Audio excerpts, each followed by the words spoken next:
Baik, Bismillahirrahmanirrahim. Okey, Imran boleh tak baca doa dulu? Doa nak mula kelas.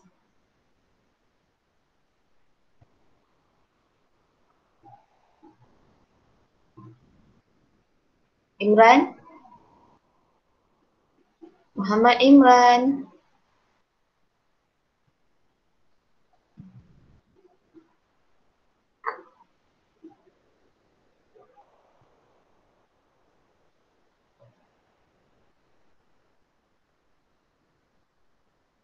Nak mula kelas ni, boleh tak tolong baca doa sekejap?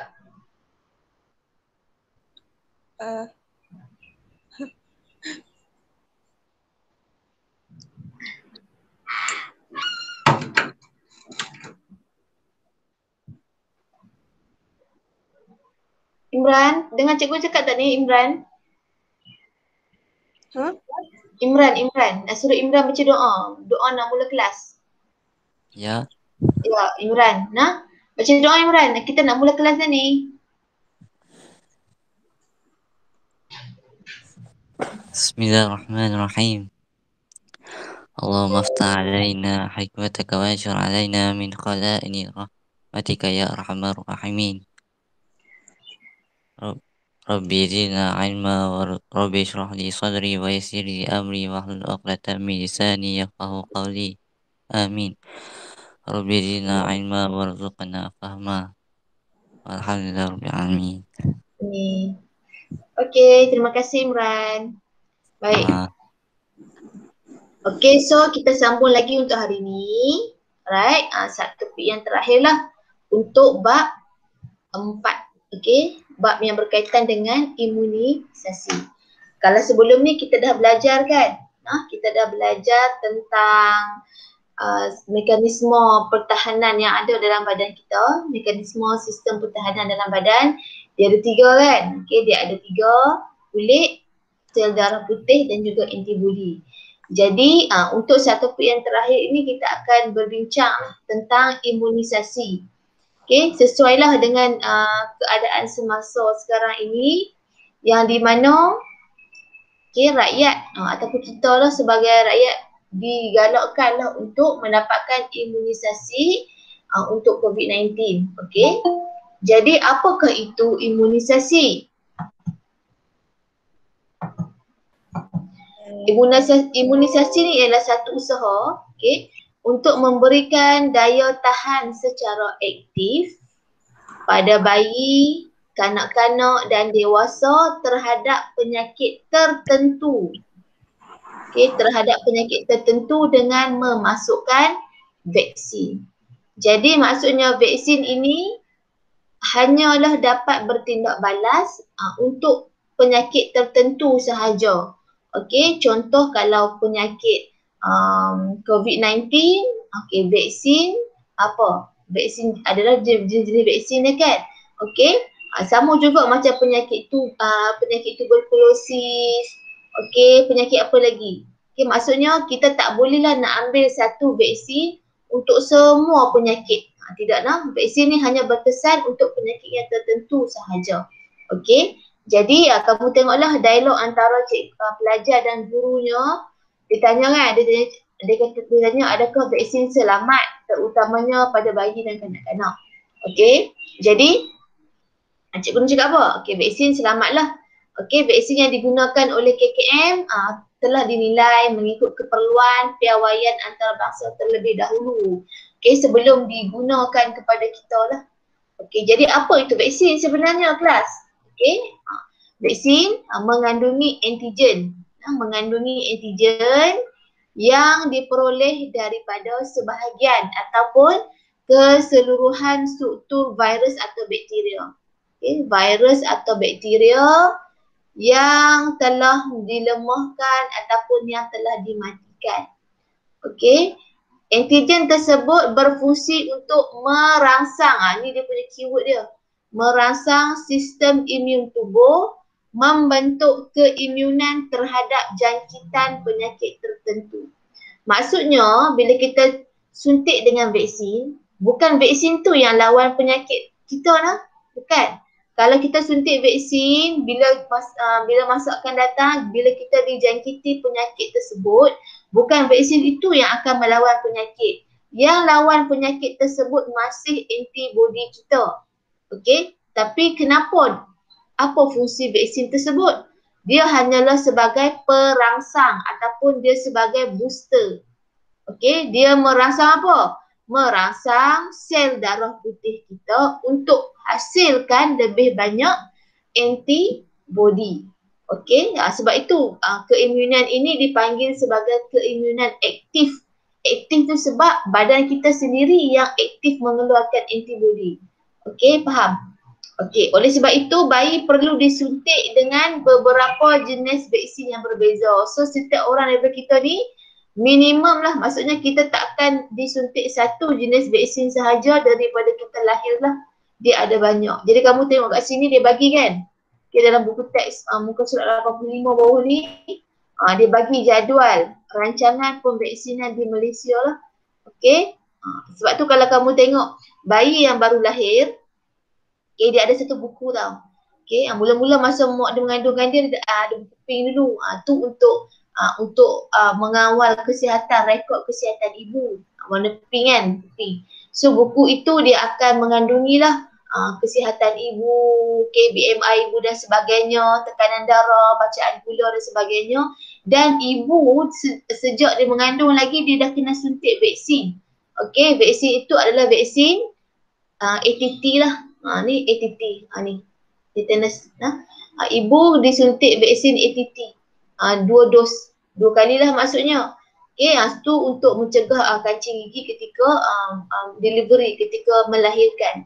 Okay, once baby tu dah dilahirkan, okay, dia akan tukarlah jadi buku warna biru. Okay, buku biru.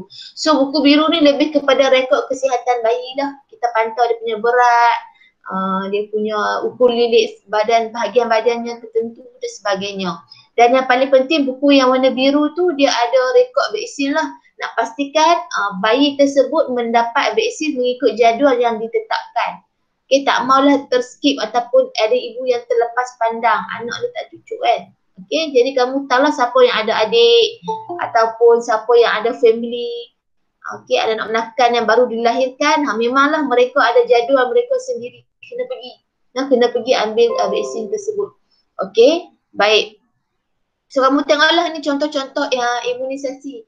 BCG, okay, hepatitis B, DTaP, HIP, polio, measles, MMR, MRDT, HPV. HPV ni, yang ni kamu suntik masa kamu form 1 atau form 2 cukup tak ingat. Kan, ni untuk perempuan sahajalah. Okay, untuk mengelak ataupun mengurangkan risiko terkena penyakit kanser cervix. Perempuan sahaja. Lelaki tak boleh. Imran tak boleh nak pergi suntik HPV. Okay. Tetanus JE. JE ni adalah penyakit yang melanda di Sarawak, banyak kat Sarawak. Okay. So seterusnya, okay, ni dia bagilah. Okay, dia bagi huraian lah maksudnya setiap vaksin tu apa fungsi dia. Okay, contoh BCG. BCG ni cikgu tak silap cikgu masa kamu darjah 6 tu tak? Darjah 6 cikgu rasa. Inilah masa ni cikgu ingat lagi masa nak dapatkan vaksin BCG ni. Contohlah bila kami dah darjah 4 pun dah ditularkan lah dengan betapa seramnya bila kena suntik vaksin. Konon-kononnya lah masa tu BCG ni the first vaccine that we have going to take. Tapi sebenarnya daripada kecil lagi kita dah memang kena suntik vaksin, cuma kita tak ingat. Jadi bila darjah 6 tu, pelajar masa darjah 4 tu dah ketak lah. Dah ketak nak kena cucuk vaksin kan. Nak pula masa tu senior darjah 5, darjah 6 kan. Buatlah mitos lah, katanya jarum panjang lah, dia cucuk betul, dia godek-godek dalam kulit lah. Macam lah. Masa zaman cikgu dulu lah, memang sangat seram lah untuk dapat BCG, padahal tak ada apa pun. Okay, BCG ni adalah vaksin yang memberi perlindungan terhadap tuberkulosis. Tuberkulosis ni penyakit TB lah. Penyakit TB, penyakit yang batuk berlarutan melebihi 3 bulan atau 2 bulan. Okay, DTaP ni kombinasi 3 lah. Okey. Jadi banyaklah, maksudnya ada vaksin yang boleh merawat satu penyakit saja. Ada vaksin yang memang dicipta untuk merawat lebih daripada satu penyakit. Contoh macam DTaP ni lah. Okey, HIP, polio. Polio ni inactivated polio vaksin yang memberi perlindungan terhadap polio. MMR, measles, campak, mumps, beguk dan juga rubella. Rubella ni anjing gila. Okey. Baik, kamu tengok kalau macam campak kalau penyakit campak dia tak sama tau dengan chicken pox. Tak sama. Kalau orang yang kena campak, jangan kata chicken ni saya kena chicken pox. Campak dan chicken pox dia berbeza. Kamu boleh google lah perbezaan. Perbezaan dia kita boleh tengok dari segi dia punya, kan bila kena campak kan dia ada macam kelenjar kantung-kantung air kat kulit kita kan. So kamu google dia pun ada buat comparison lah between measles and chicken pox. Okay. Mumps ni macam dia punya pembengkakan dekat kelenjar yang ada dekat pipi, kelenjar dekat pipi tu. Jadi dia lebih kurang, dia nampak macam bengkak cantik tu. Dia macam bengkak cantik. Dia bukan goiter lain, tak bengkak lain lah. Okey, MR dos booster yang memberi perlindungan terhadap campak rubella. DT booster yang memberi perlindungan terhadap diphtheria tetanus. HPV ialah human papilloma virus. Okey. Hanya untuk remaja perempuan 13 tahun. Kamu dah kena suntik belum? Dah cikgu. Dah kan, sebab cikgu rasa masa kamu form 1, between form 1 and form 3 tu cikgu rasa banyak kali lah kamu, maksudnya fasa yang banyak kali kamu akan divaksin. Okey, dos yang kedua diberikan tempoh 6 bulan selepas dos 1. Jadi kalau kamu dah kena suntik dos yang pertama, 6 bulan selepas itu kamu akan disuntik dos yang kedua. Jadi pastikan bila kamu dah disuntik kali pertama, pastikan dos kedua pun kamu ambil juga. Nantilah apa-apa jenis vaksin pun ke depan nanti, pastikan lengkapkan pengambilan dos tersebut bila once kamu dah ambil. Sebab kalau kamu dah ambil kali pertama, kamu tak mau nak lengkapkan untuk kali yang seterusnya, jadi tak ada makna lah kamu suntik kali pertama tu, dia tak memberi kesan apa. Okey. Okey, seterusnya JE, Japanese Encephalitis. Vaksin ini dia hanya diberikan di Sarawak. Ni untuk bahagian otak lah. Okey, encephalitis. Okey, baik. So, okey, baik. Ni yang penting ni. Okey, keimunan boleh dikelaskan kepada dua jenis. Dia ada dua kumpulan keimunan, iaitu keimunan pasif dan keimunan aktif. Kedua-dua jenis keimunan ini diperoleh secara semula jadi ataupun buatan. Okey, maksudnya, next muka surat berapa ni? 80 lah. Okey. Untuk yang keimunan ni, cikgu bukit kat sini lah. Okey, keimunan kamu ada dua. Okey, cara kita nak dapatkan keimunan. Okey, yang pertama keimunan aktif. Yang kedua keimunan pasif. Okey, keimunan aktif ni ialah keimunan yang di mana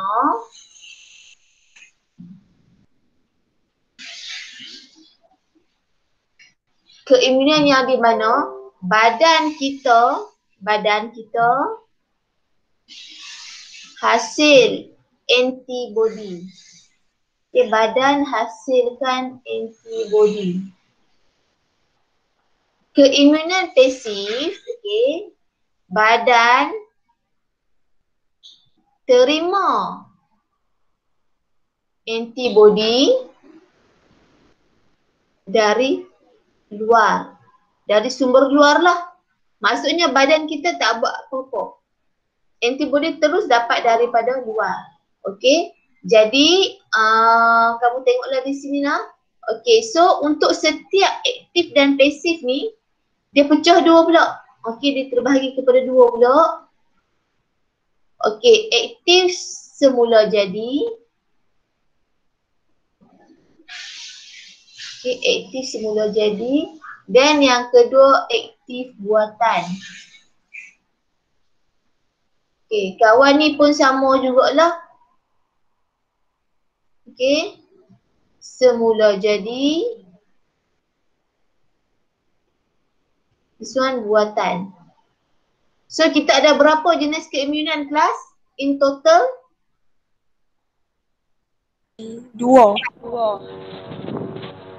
Maksudnya dua yang utama lah kan, aktif dan pasif. So kalau kita pecahkan semua total ada 4 lah kan. Aktif semula jadi, aktif buatan, pasif semula jadi, pasif buatan. Boleh? Okey. Seterusnya, jadi kamu tengoklah dekat sini. Kejap.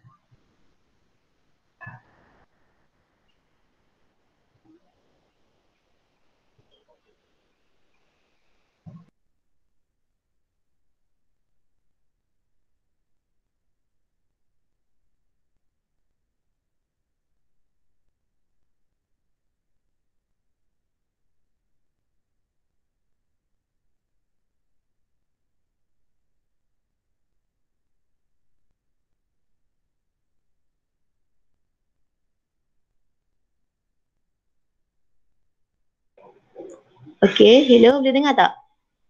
Dengar cikgu, dengar. Okey. Baik, seterusnya, sambunglah. Jadi, ada 4 yang utama.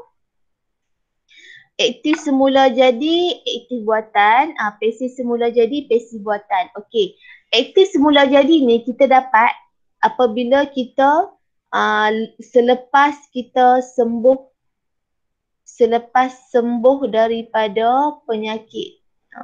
Daripada sesuatu penyakit lah. Okey. Kita dapat selepas kita sembuh daripada sesuatu penyakit. Dan benda ni tak payah suntik apa-apa. Badan kita sendiri yang akan menghasilkan antibody. Badan sendiri hasilkan antibody tanpa ada vaksin atau apa benda, tak ada apa. Dan setiap orang tak sama kan aktif semula jadi. Contoh macam ada orang yang demam. Setengah orang tu dia demam 1 hari dia dah lega. Setengah orang dia demam 2 hari dah lega. Kan, setengah orang dia demam sahaja 2-3 jam, lepas tu dia dah lega. Nah, abang kata badan setiap kita ni tak sama lah. Kan, bergantung kepada antibody yang ada dalam badan kita. Okey, baik. Yang kedua, keimunan aktif buatan. Aktif buatan ni, inilah yang kita guna vaksin ni. Dekat sini. Maksudnya apa? Maksudnya, aktif dia masih tergolong dalam grup aktif, badan kita masih hasilkan antibody. Tapi kita buatan ni maksudnya kita ambil sumber vaksin. Kita ada booster lah. Booster lah vaksin. Vaksin lah yang akan menggalakkan, merangsang badan kita bawa keluar lebih banyak antibody untuk lawan penyakit.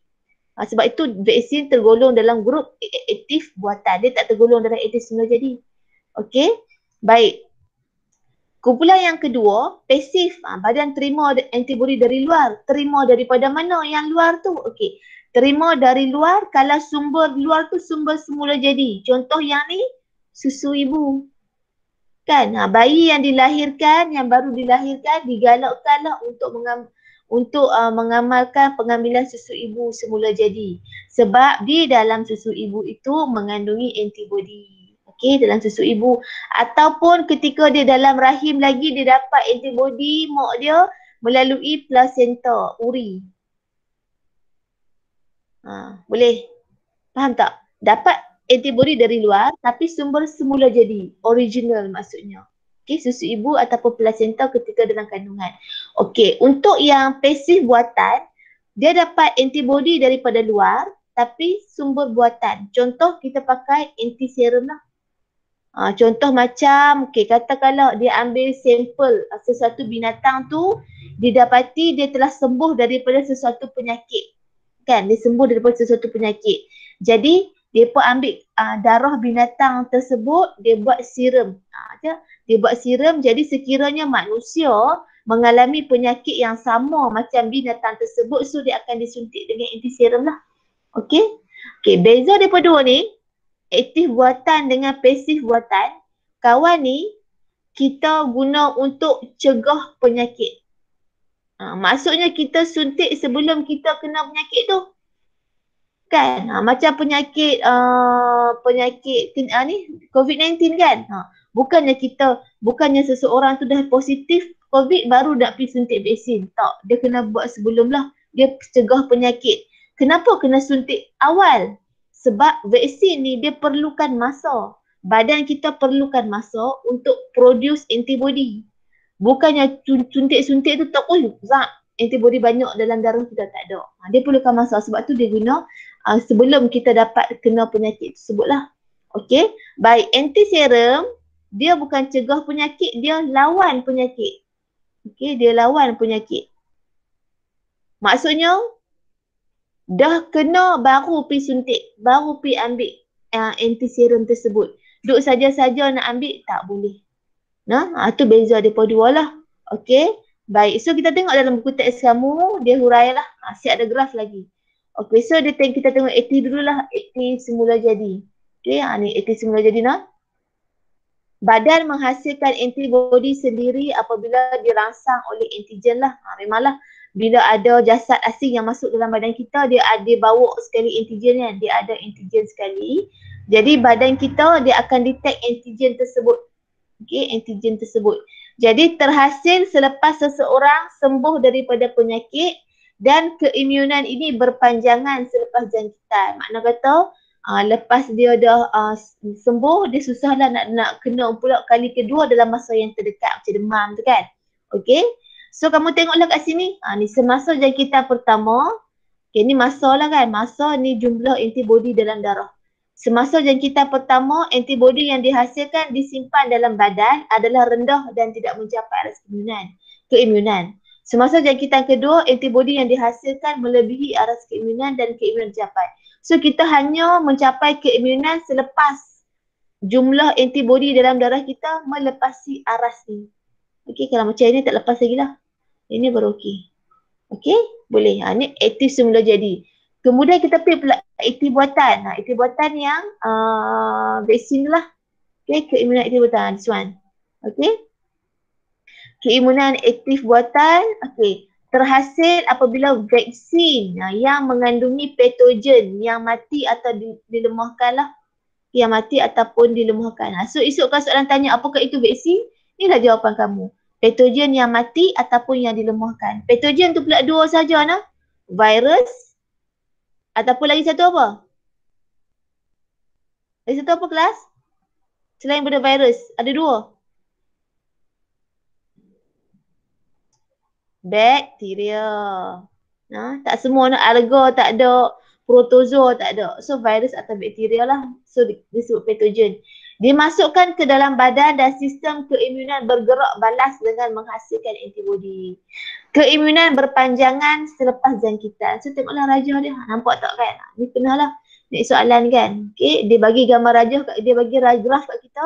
Dia tanya kita, apakah jenis keimunan? So berdasarkan graf kamu kena tahu ini keimunan apa. So kamu nampaklah suntikan kali pertama kan. Okay, suntik vaksin, contoh vaksin untuk COVID kan. Sinovac contohnya. So meningkatlah kita punya antibody dalam darah meningkat. Tapi dia tak capai lagi aras keimunan. So kena dapat suntikan kali kedua. Okay, suntikan kali kedua kalau COVID 30 hari. 30 hari selepas suntikan pertama kalau tak sakit cikgu lah. Cikgu tak suntik. Okay. So suntikan kali yang kedua. Okay. So dia punya kepekatan antibody dalam darah akan meningkat lah. Mencapai aras keimunan. Okay. So settle lah. Okay. Baik. Lengkap lah. Dah lengkap untuk vaksinasi untuk penyakit ini. Okey, seterusnya grup yang kedua pasif. Pasif semula jadi. Okey, terhasil apabila anak mendapat antibody daripada susu ibu ataupun darah ibu yang merentasi dinding plasenta. Plasenta ni uri lah. Ni masa dalam kandungan, ni selepas dia dilahirkan.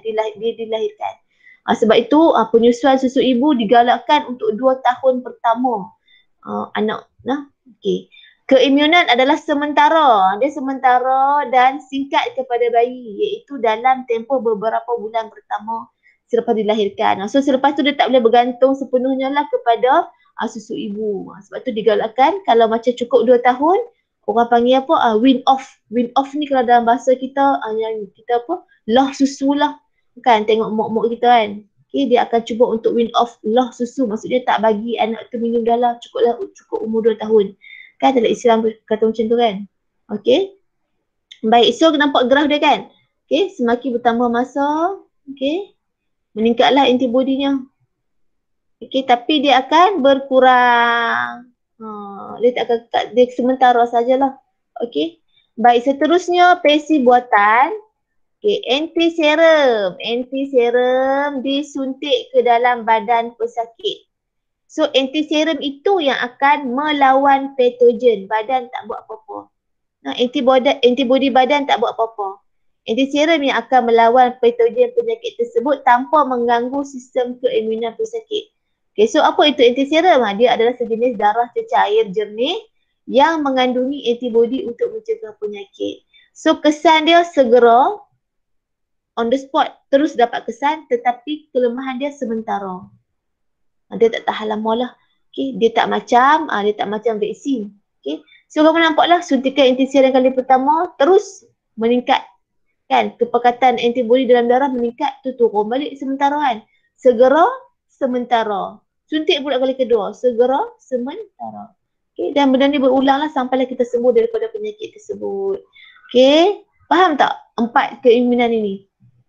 You all faham tak? Faham cikgu. Faham lah? Okay, so lagi. Okay, so kita sambunglah. Okay, sistem keimunan yang mantap, ni huraian je lah, kan. Okay, apabila berlaku ketidakseimbangan dalam badan atau terlalu banyak toksin, sistem keimunan akan menjadi lemah lah. Okay, antara punca-punca sistem keimunan menjadi lemah. Okay, tengoklah kat bawah ni lah.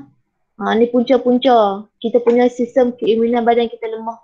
Terdedah kepada pencemaran udara, terutamanya kalau kita duduk di kawasan bandar ataupun kawasan-kawasan yang sesak lah. Okay. Terdedah kepada pesticide. Contoh kan, pakcik ni buat apa? Dia meracun je tak? Pesticide ni serangga perosak. Okay. Tu pun punca kepada sistem keimunan lemah. Tambah-tambah lagi kalau bila meracun tak pakai pakaian yang sesuai. Kan? Tak pakai pakaian yang sesuai, tak ada safety precaution, no mask, glove. Okay. Baik. Seterusnya, mengalami tekanan perasaan. Yes, memang tu. Kalau kita selalu stres, okay, selalu rasa terbeban dan sebagainya, memang kita merisikokan badan kita untuk menjadi lemah. Dan dia lah time tu lah rasa nak demam, tidak kan? Kalau kita stres sangat, time tu lah kita rasa macam badan tak sihat, rasa macam something wrong somewhere. Okay, baik. So kurangkanlah stres, ataupun bukanlah tak boleh stres, tapi kita pandai kontrol stres lah. Pengambilan gula secara berlebihan, yes, gula is not good lah kalau kita ambil dia secara berlebihan. Okay, kawal pengambilan gula kita. Okay, mendapat rehat. Okay, so kat sini dia bagilah amalan yang nak menguatkan sistem keimunan. So mendapat rehat dan tidur yang mencukupi. Okay, tidur cukup lah. Kalau tidur tak cukup, memang bangun pagi esok rasa macam tak kena je, kan, rasa bad mood je. Okay, beredah dan menghirup udara segar. Tapi sekarang ni macam PKP, kan, tak boleh nak beredah suka hati. Tapi tak apalah kalau kita duduk PKP tak apa lagi. Kalau PKPD tu memang mereka tak boleh pergi ke mana. Duduk di dalam rumah pun tak boleh sebenarnya, kan, sebab mereka ada rondaan. Kalau kita ni tak apa lagi kot, duduk dekat laman rumah untuk siapa yang ada kawasan lapang, kan, kampung-kampung tu boleh lah. Okay, ataupun kalau macam beredah ni, kalau siapa yang ni ada set untuk yang ada gym kat rumah, kan, okay, boleh lah. Okay, tidak merokok, tidak terdedah kepada asap rokok. Tidak merokok, tidak terdedah kepada asap rokok. Okay, so kalau ada family members kita yang merokok, educate lah mereka elok-elok kata bahayanya asap rokok. Okay, kalau dia nak merokok boleh, tapi pilih kawasan yang sesuai, kan. Jangan merokok di hadapan family yang lain. Sebab badan orang tak sama, kan. Semua orang tu dia jenis bau asap rokok pun dia boleh sesemua dah, kan. Okay, melakukan pemeriksaan kesihatan secara berkala, buat medical check up. Kita boleh pergi buat medical check up dekat hospital kerajaan lah. Kalau nak pergi lah, hospital kebenaran ada for free je, kita boleh pergi buat. Tapi siapa kalau rasa macam malas kan, ramai kan, kalau orang dekat hospital kerajaan ramai dengan orang tutur duk check darah tinggi macam mana. Ataupun dengan musim COVID sekarang segar lah nak bersesak di hospital. So boleh pergi di swasta, buat medical check up di swasta. Di swasta, kalau yang dekat KMC tu, tak tahulah tu yang untuk package cikgu kan, RM80. Dia buatlah profil darah lengkap. Memang details lah. Ada lagi banyak lah cek buah pinggang tu kena tambah lagi duit lah. Okay, kalau yang macam setakat nak cek darah tinggi, bacaan darahan, kita punya blood pressure ataupun glucose level ataupun kolesterol level, boleh pergi farmasi lah. Farmasi kalau cek tekanan darah free. Cek gula RM5, cek kolesterol 15 pun tak salah cikgu. Boleh lah. Okay. Ataupun kalau kamu nak buat, ada juga setengah farmasi yang dia buat medical check up untuk customer dia. Contoh macam farmasi Kuala Nerang yang dekat sebelah 7E tu. Okay, cikgu ada join group farmasi tu. So, dia pun ada buat medical check up secara berkala dan murah sikit lah. Daripada ke hospital yang swasta ni, dia dalam 30-40 macam tu. Okay. So bolehlah melakukan pemeriksaan kesihatan secara berkala. Ataupun semua orang di rumah dia ada sendiri kan. Blood meter tu, okay. Alat cek tekanan darah tu, BP meter tu ada yang ada sendiri yang cek. Alat untuk cek bacaan gula pun ada. Okay. Buatlah. Okay. Baik, so okay, ada lagi tak? Okay, habis dah bab 4. Ada soalan? Nak tanya cikgu? Ada soalan tak? Tak ada apa cikgu. Tak ada kot. Okay, mari kita buat latihan. Buku kerja. Okay.